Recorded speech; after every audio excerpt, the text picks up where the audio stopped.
अस्सलामुअलैकुम dear student, हम biology first year का पहला चैप्टर पढ़ रहे हैं।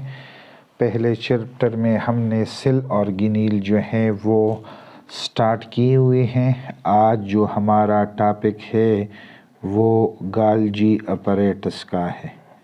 ठीक है, गाल्जी अपैरेटस का है। ये एक सेल ऑर्गेनील्स हैं। ठीक है, ये तकरीबन तमाम यूकैरियोट जो सेल्स हैं उनमें ये पाया जाता है। ठीक है, यूकैरियोट जितने भी सेल्स हैं उनमें ये गाल्जी अपैरेटस पाया जाता है। इसको हम गाल्जी कम्प्लेक्स भी कहते हैं। गाल्जी कम्प्लेक्स, गाल्जी कम्प्लेक्स भी इसको कहते हैं। इसका एक दूसरा नाम है डायक्टोसोम भी उसको कहते हैं, डायक्टोसोम्स। ठीक है, डायक्टोसोम्स भी उसको कहते हैं। ये कैमिलो गाल्जी ने डिस्कवर की थी। गाल्जी ने ये डिस्कवर की थी। ठीक है, और इसकी जो हमारे पास डेट है डिस्कवरी की वो 1898 है। ठीक है स्टूडेंट, तो आज हम गाल्जी अपैरेटस, गाल्जी कम्प्लेक्स और डायक्टोसोम के बारे में डिटेल से पढ़ेंगे। सबसे पहले इसकी मॉर्फोलॉजी को पढ़ेंगे और फिर उसकी फंक्शन पर आएंगे कि उनकी क्या क्या फंक्शन है सेल में। तो सबसे पहले हम इसकी मॉर्फोलॉजी को पढ़ते हैं कि इसकी मॉर्फोलॉजी क्या है। तो डियर स्टूडेंट, इसकी मॉर्फोलॉजी के मुतालिक मैं ये कहूँगा कि ये हमारे पास फ्लैटेंट, ठीक है, ये फ्लैटेंट, ठीक है, मेम्ब्रेनस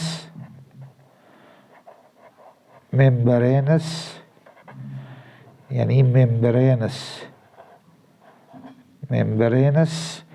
ठीक है, क्या है हमारे पास मेम्ब्रेनस? सेक लाइक स्ट्रक्चर है, सेक लाइक स्ट्रक्चर है, ठीक है स्टूडेंट, सेक लाइक स्ट्रक्चर है। और इस पूरे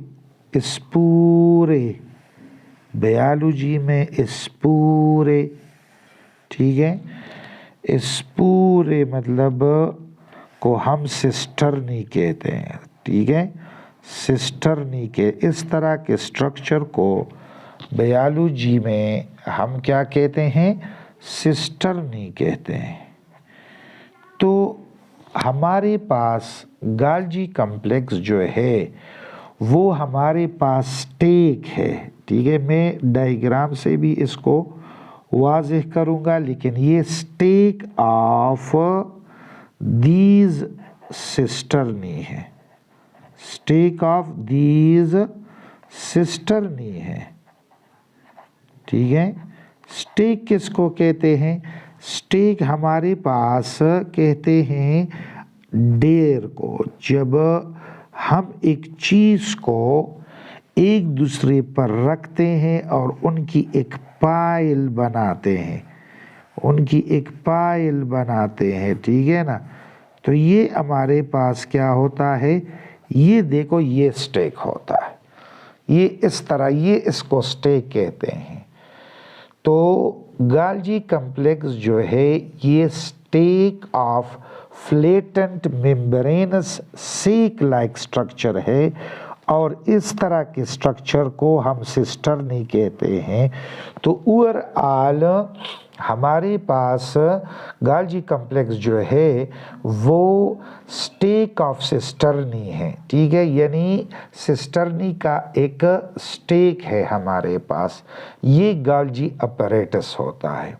डियर स्टूडेंट, अगर आप केपीके और फेडरल बुक को पढ़ेंगे तो आपको एक चीज़ मालूम हो जाएगी, और वो ये है कि गाल्जी अपैरेटस इस सिस्टर्नी यानी ये जो स्टेक ऑफ सिस्टर्नी है इसको गाल्जी अपरेटस कहते हैं। जब इस गाल्जी अपरेटस के साथ ये वेजिकल जो है, ये वेजिकल जब इसके साथ हम इंक्लूड करते हैं तो इस वेजिकल प्लस ये स्टेक ऑफ सिस्टर्नी को हम मतलब गाल्जी कॉम्प्लेक्स कहते हैं। सॉरी।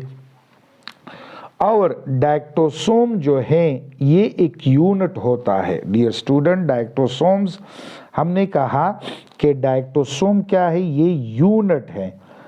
प्लांट सेल्स में ये गाल्जी कॉम्प्लेक्स थोड़े से डिस्पर्स फॉर्म में होते हैं और उसकी एक यूनिट को हम क्या कहते हैं, डायक्टोसोम्स कहते हैं।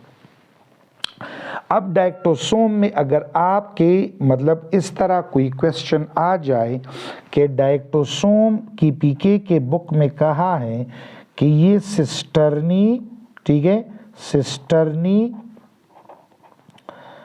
प्लस मतलब वेजिकल, ठीक है, वेजिकल और प्लस हमारे पास जो क्या है ट्यूब्यूल्स होते हैं, एसोसिएटेड ट्यूब्यूल्स होते हैं, ठीक है, एसोसिएटेड ट्यूब्यूल्स जो होते हैं इसको हम क्या कहते हैं, डायक्टोसोम्स कहते हैं।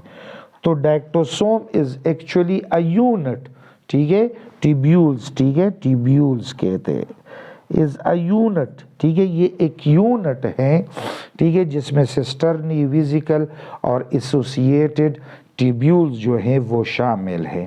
तो ये गाल्जी अपरेटस है।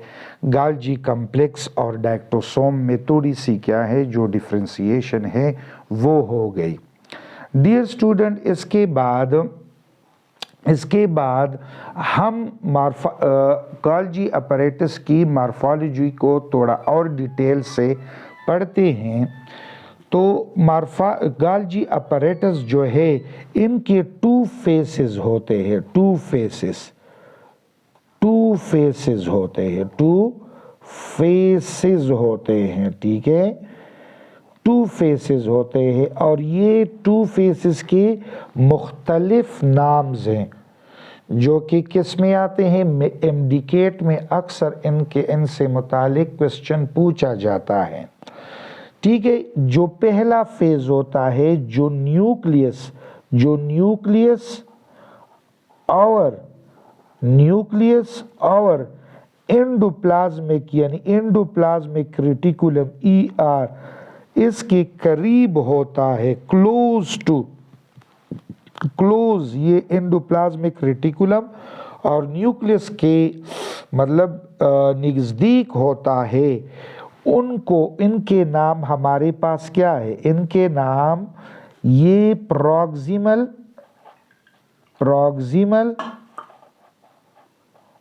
ठीक है, इसको सिस, ठीक है, फॉर्मिंग, ठीक है, इसको फॉर्मिंग, कन्वेक्स, ठीक है, कन्वेक्स और इसको हम आउटर, इसको हम क्या कहते हैं, आउटर फेस कहते हैं। ये सब इनके नाम है, ये सब क्या है, इनके नाम है। यानी वो फेस, गाल्जी कॉम्प्लेक्स के दो फेसेस होते हैं और वो फेस जो न्यूक्लियस के सामने क्लोज और एंडोप्लाज्मिक रेटिकुलम के सामने होता है उसको प्रॉक्सिमल, सिस, फॉर्मिंग, कन्वेक्स और आउटर फेज इनको मतलब हम कहते हैं, आउटर फेज इनको। ये तमाम नाम इनके क्या है, बुक्स में मौजूद है, ठीक है। अब ये इसको मतलब बाद में आएंगे कि इसको फॉर्मिंग फेज हम क्यों कहते हैं, ठीक है, और मतलब इसको हम मतलब हमारे पास इसको फॉर्मिंग फेज क्यों कहते हैं। तो और जो दूसरा फेज है, जो सेकंड फेज है,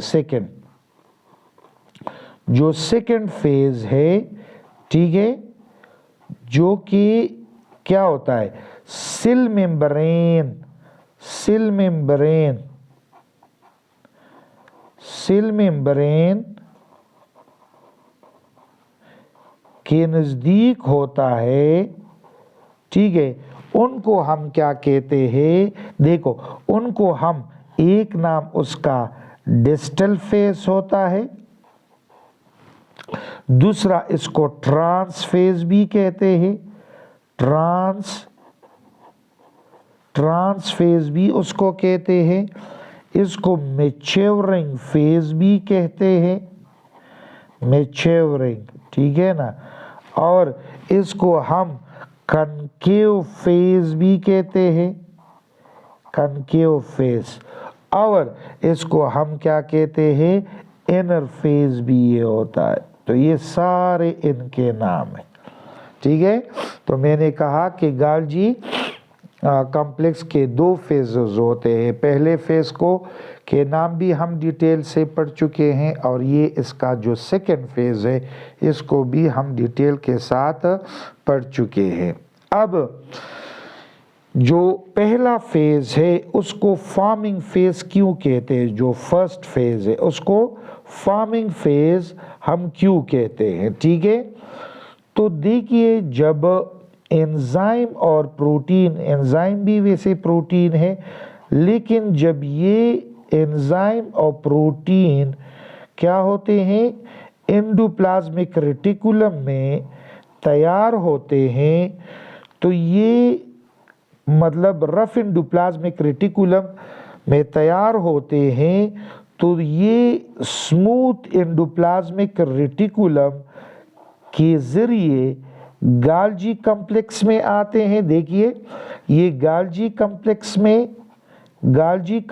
में आते हैं, ठीक है, गाल्जी कॉम्प्लेक्स में, ये गाल्जी कॉम्प्लेक्स की तरफ आते हैं, और गाल्जी कॉम्प्लेक्स में ये प्रोटीन किसके फॉर्म में, वेसिकल के फॉर्म में, वेसिकल के फॉर्म में स्मूथ एंडोप्लाज्मिक रेटिकुलम की तरफ से आते हैं, और वो फॉर्मिंग फेज जो है वहाँ पर, यानी फॉर्मिंग फेज पे, यानी वहाँ पर वो क्या बनाते हैं, वो न्यू सिस्टर्नी बनाते हैं, क्या बनाते हैं, न्यू सिस्टर्नी बनाते हैं, न्यू, देखिए ये न्यू सिस्टर्नी हमारे पास बनाते हैं।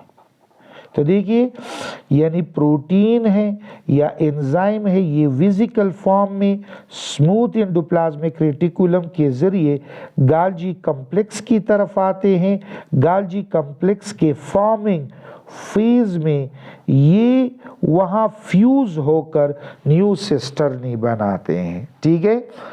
अब जो हमारे पास जो ट्रांस फेज होता है, जो कि ये सेकंड फेज होता है, जो कि किसके साथ, सेल मेम्ब्रेन के साथ नज़दीक होता है, यही सिस्टर्नी जो है, यही सिस्टर्नी, देखिए यही सिस्टर्नी उस फेज से, मतलब वेसिकल के फॉर्म में, ये वेसिकल की फॉर्म में, वेसिकल की फॉर्म में ये क्या होते हैं, वेसिकल की फॉर्म में ये जो ओल्ड सिस्टर्नी है वो क्या होते हैं, वो ब्रेकअप होते हैं, उसकी ब्रेकिंग होती है।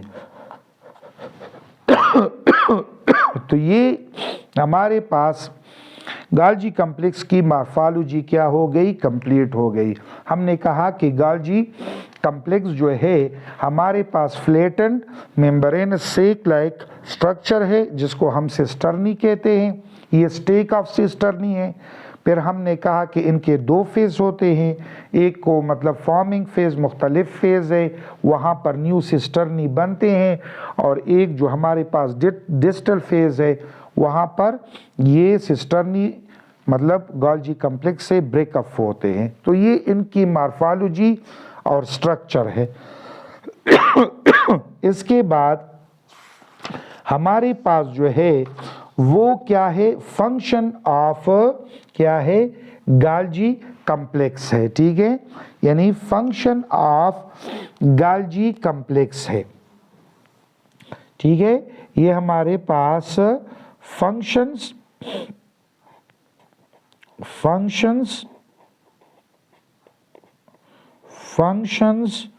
ऑफ गाल्जी कम्प्लेक्स,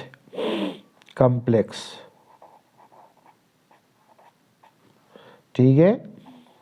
तो फंक्शन इसके क्या है, तो ये देखिए फंक्शन, पहला फंक्शन इसका क्या है कि जितनी भी सिल्क क्रिएशंस होती है, सिल्क की सिक्रेटरी प्रोडक्ट जो है उसकी स्टोरेज, यहाँ पर इसकी स्टोरेज होती है। लेट सपोज अगर फूड है, मतलब यूजफुल प्रोडक्ट है, तो स्टोरेज होती है, इसकी मॉडिफिकेशन होती है, इसको एक प्रॉपर फंक्शन के काबिल बनाने के लिए इसकी मॉडिफिकेशंस होती है, ठीक है, इसकी मॉडिफिकेशंस होती है, इसकी प्रोसेसिंग होती है, अगर लेट सपोज उसको एक्टिवेट कराना हो प्रोसेसिंग होती है इसकी, और इसकी क्या होती है, पैकेजिंग होती है, ठीक है, पैकेजिंग होती है इसकी।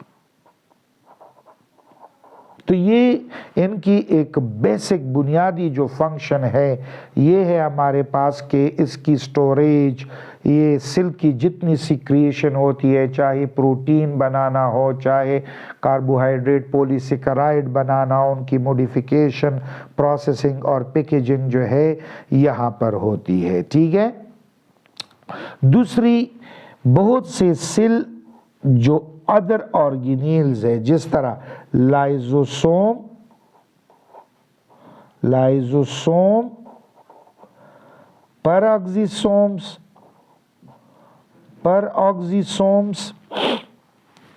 ऑक्सीसोम्स और हमारे पास ग्लाइक्सोसोम जो है, ये भी इसी से क्या होते हैं, ओरिजिनेट होते हैं, ये भी इसी से क्या होते हैं, ओरिजिनेट होते हैं। दूसरा हमारे पास तीसरा जो फंक्शन है वो ये है कि ये सिंपल शुगर से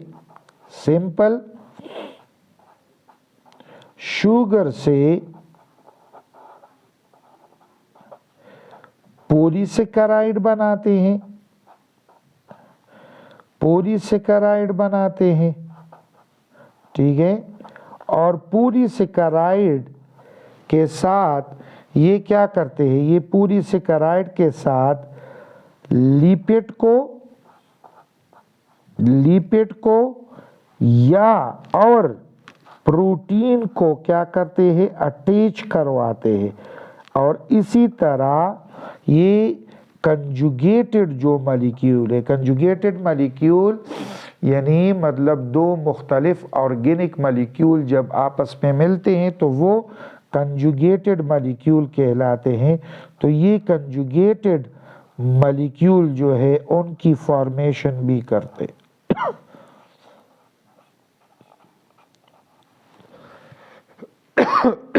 जिस तरह लेपोप्रोटीन इन कंजुगेटेड मॉलिक्यूल है,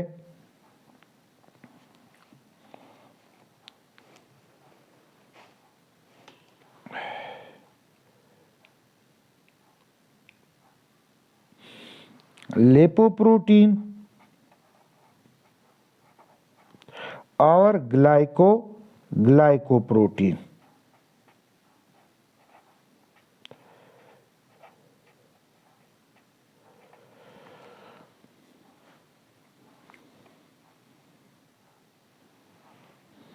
इसकी फॉर्मेशन क्या करते हैं, मतलब हमारे पास इसकी एक फंक्शन ये है कि ये सिंपल शुगर से पॉलीसेकेराइड बना सकते हैं, पॉलीसेकेराइड के साथ लिपिड और प्रोटीन को अटैच करवा सकते हैं और कंजुगेटेड मॉलिक्यूल जो है वो बनाते हैं, जिस तरह लिपोप्रोटीन और ग्लाइकोप्रोटीन है हमारे पास। तो ये क्या करते हैं, ये हमारे पास मतलब बनाते हैं, ठीक है। इसके अलावा हमारे पास जो है ये इसका एक और फंक्शन है, ठीक है। ये क्या करते हैं, ये हमारे पास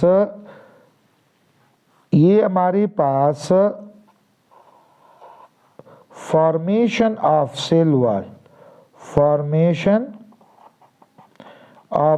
वॉल यानी जब साइटोकाइनेसिस होती है तो ये क्या करते हैं, ये मतलब वेसिकल प्रोड्यूस करते हैं और उसी वेसिकल से फिर हमारे पास सेल वॉल और यानी प्राइमरी सेल वॉल जो है, प्राइमरी सेल वॉल की फॉर्मेशन ये करता है, ठीक है। और दूसरा ये है कि ये साइटोकाइनेसिस के दौरान प्रेग्मोप्लास्ट, ठीक है, प्रेग्मोप्लास्ट जो है इसकी फॉर्मेशन भी ये करता है। प्रेग्मोप्लास्ट क्या है, ये सेल डिवीजन के दौरान ये वेसिकल क्या है, ये वेसिकल ये स्फेरिकल बॉडी स्फेरिकल पार्टिकल्स होते हैं मेम्ब्रेन्स, ये वेसिकल प्रोड्यूस करता है गोल्गी कॉम्प्लेक्स और ये वेसिकल सेल का जो इक्वेटर है, लेट सपोज ये इक्वेटर जो है वहाँ पर ये एक इक्वेटर पर अपने आप को अरेंज कर लेता है, ठीक है। और उसको हम क्या कहते हैं, प्रेग्मोप्लास्ट। तो ये प्रेग्मोप्लास्ट को भी क्या करता है, ये फॉर्मेशन इसकी करता है। तो फंक्शन हमारे पास, इसकी फंक्शन जो है हमारे पास ये है कि ये स्टोरेज करता है, मॉडिफिकेशन करता है और पैकेजिंग जितनी भी सेल की क्रिएशंस होती है, चाहे एंजाइम प्रोटीन या वेस्ट प्रोडक्ट की शक्ल में हो, तो इसकी स्टोरेज मॉडिफिकेशन प्रोसेसिंग पैकेजिंग ये करता है। ऑर्गेनील सच एज लाइजोसोम पेरोक्सिसोम्स, ठीक है, ग्लाइकोसोम, ये मतलब इससे ओरिजिनेट होते हैं। ये लिपोप्रोटीन और ग्लाइकोप्रोटीन को बनाता है। इसके अलावा ये जो है सेल वॉल की फॉर्मेशन करता है, प्रेग्मोप्लास्ट की फॉर्मेशन करता है। तो ये इनकी क्या है, फंक्शन है। आई होप कि आपको गोल्गी कॉम्प्लेक्स की मॉर्फोलॉजी और उसके फंक्शन अच्छी तरह समझ आ गए होंगे। अगर इसके मुतालिक आपको कोई क्वेश्चन हो तो आप कमेंट सेक्शन में मुझसे पूछ सकते हैं।